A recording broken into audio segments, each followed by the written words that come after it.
Chairman Mao, the leader of China, the most powerful man in the world. For over 30 years, Mao Zedong ruled, leading China into a political and cultural nightmare. His so-called Cultural Revolution led to the deaths of tens of millions of people. Families were separated. Children starved to death. One could be prosecuted for having so much as a Western book or item of technology. Leaving the country was strictly forbidden, and those attempting to do so were harshly punished. However, many families decided that escaping was their best and only chance for survival during the Cultural Revolution.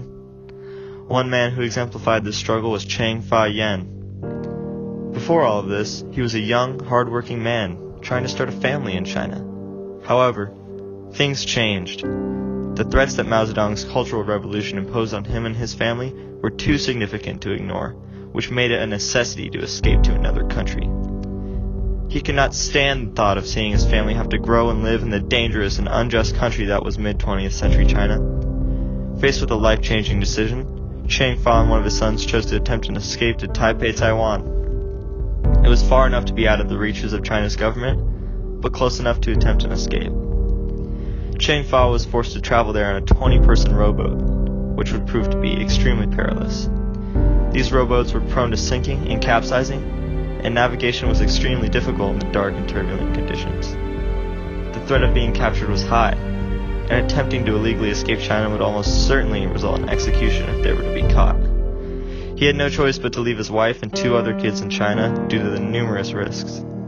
He said goodbye to them, not knowing if it would be the last time he would ever see them again, and embarked on his journey. The trip to Taiwan was stressful, as to be expected, but he eventually made it there. When he arrived in Taiwan, Chang-Faa was forced to start a whole new life. He made a living working on the streets, selling ties to anyone that would buy them so that he could support his family back in China.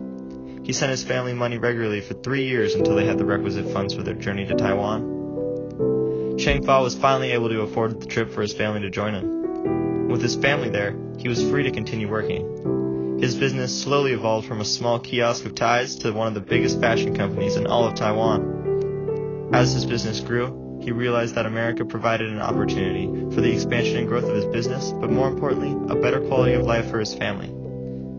He moved his wife and 7 children to America without the same obstacles that he overcame during his first journey from China to Taiwan. Chang-Faa Yen was free from oppressive governments and no longer had to worry about the safety of him and his family.